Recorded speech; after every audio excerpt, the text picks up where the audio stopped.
Life is okay, but I don't know if the world is getting an update soon because it needs to get here soon before I end it all. Because despite the graphics, this reality kinda sucks. There's no magic, there's no ki, no chakra, no cursed energy, no dragons, and above all else, there's no collective enemy to blame all of my bad life decisions on. All in all, I've had a terrible experience, but you know what will improve my experiences in this life? Superpowers. Superpowers are a pretty sleek concept. Honestly, I don't know why God hasn't stolen this idea and implemented it yet, but not all superpowers come with great benefits. Some superpowers are just straight garbage. Like the ability to talk to squirrels or animals in general is just stupid. Like, how will talking to squirrels improve any aspects of your life? If you think because of that, you'll finally have friends and someone to talk to, then you're wrong. The reason why you don't have any friends is because of your lack of communication skills. And no offense to Squirrel Girl, I don't hate her or anything like that. I mean, how could I, when I've gone to her so many times? But we digress. Her powers are absolute trash, and a good superpower to have would be super speed. Super speed is an overpowered ability to have. Honestly, how the Flash loses with this ability makes me question his chromosome situation. But if I had this then all my financial problems would disappear. Heck, any problems I have would disappear. Because at that point, who's gonna stop me? But.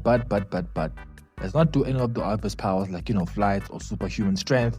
And although I definitely want invisibility, let's try and do niche superpowers like teleportation. And I wouldn't even be using this for nefarious purposes, despite wanting to. I would just be an Uber driver, making crazy orders, stacking that paper, and improving my overall situation.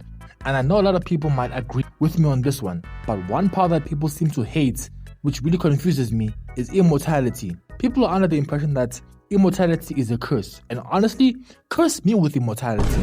You might be thinking, but Demi, doesn't the thought of watching the people you love slowly fade with time, and possibly them dying in your arms, bring sadness in your heart? And worse, knowing that everyone you get close to, every bond and every connection you will ever make will eventually be severed, leaving you all alone in this cold, cruel world with nothing but warm memories that are unfinished tragedies. And honestly, you might be right. But so what? In your current life, these things are partially guaranteed. You'll be saddened by your loved ones passing, but that's just called grief, my guy. Why would that be reason to forsake life? Like, life demands all of us to live, to eat, to grow, to crack buns, to keep moving forward irregardless of the circumstances. So long as we live, so long as we breathe, that's what we as living beings owe life. And as the embodiment of life, who am I to go against that? They say that all men will eventually face death, and all a man can do is smile back.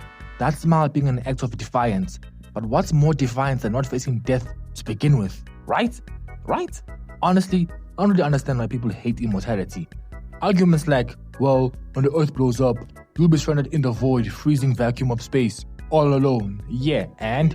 I've been alone all my life. I'm not a person who dreads or laments solitude. Or arguments like, oh, your mind will get eroded by time. But why would it? You guys underestimate the human mind, and even if it does erode, then so be it, my guy. Ultimately, I won't be told what immortality feels like by people who've never had it to begin with. Yeah, there are things I want to do in this life, and my lifespan alone just isn't enough. Honestly, if the devil ever gave me a contract to sign, my guy, I am folding. I'm selling my soul immediately. At fair market price, that is. I know I haven't lived according to the guidebook, but my shit should be worth at least 100 souls. Just speculating. And yes, I'm willing to negotiate, because these goals that I have need to be achieved. But what can help me achieve even half of them in half the time is cloning. Having the ability to duplicate yourself is damn near the second best power on this list. Not only can I stack that money faster than ever, but I can be the most unproductive yet productive person on the planet. And honestly, I kinda low-key always wanted a normal twin brother. If I had one to begin with, we would have been unstoppable, my guy. Why do you think God had to nerf me? And this might be a stretch, but if I could clone myself, I could finally get some female attention. They say that there's someone for everyone out there, and if I made one me for every girl, I'd finally be putting them hands. And I wouldn't even be going after them plate cleaners as well, because my chopped ass has high standards for some reason. I want a 10 out of 10 light skin with curly hair and a good physique. Heck, she ain't even gotta be light skin for real. And things like height, race, or living statuses don't really bother me. Or rather, she doesn't even have to have spawned a female, so long as I crack buns. And with cloning, I like my odds. You think my crusty dusty ass won't at least get someone? I don't believe that. I may be chopped, but I ain't chopped liver. But what can actually fix that is shapeshifting. Now, it's no secret that if you're a good looking individual, life becomes easier. Why do you think some people try to hack the game and get plastic surgery? Because although there are benefits to being ugly, they are just debuffs, and we're all sick of them, and I would trade them in any day for that perfect jawline. But because when I logged into this life, I didn't read the fine print, those goddamn T's and C's. I didn't know that being chopped was a lifelong default that you're stuck with till the day that you die. But shape-shifting can change that. And the first thing I do is some nefarious stuff, like ruining relationships and posing as a billionaire's son and taking a little bit of money for myself. And you best believe that if I don't like you, I'm committing crimes while wearing your face. And I'll be able to get away with a shit ton of crime.